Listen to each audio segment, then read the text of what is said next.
ওকে দেখতে পাচ্ছেন এটা একটা কিউট কিউট পেট সুগার গ্লাইডার। আমরা দেখাবো এটা আজকে কি খায়, এটা রেসিপিটা কি, আজকে আমরা কি খাওয়াই এটাকে। আমরা এটাকে ফলের জুস খাওয়াই, আর কেমনে ফলের জুসটা বানাই এটাই আজকে দেখাবো। চলেন ভিডিওর দিকে যাওয়া যাক। সুগার গ্লাইডারের জন্য খাবার বানাচ্ছি।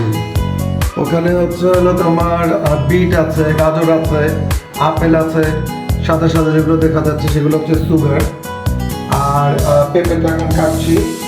তো এগুলো দিয়ে ক্র্যাশ করব, ক্র্যাশ করে হালকা জুসি করে দেন কিউব কিউব করে ফ্রিজে রেখে দেবো। আইস কিউবগুলো পরে নামিয়ে ওভেনে 10-15 সেকেন্ড গরম করে ওকে খাবারের সময় খাবার দেবো। ও খুব শখ করে খায়। বিভিন্ন ফল দিয়ে করা যায়। আমি আজকের রেসিপি যেটা সেটা আমি বললাম।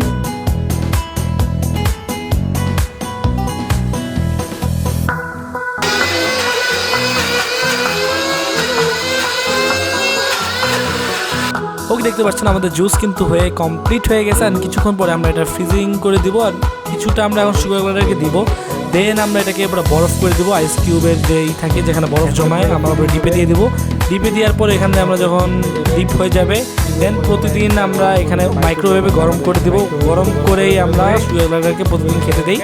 আর আজকে ভিডিওটা এই পর্যন্তই। Bye bye guys.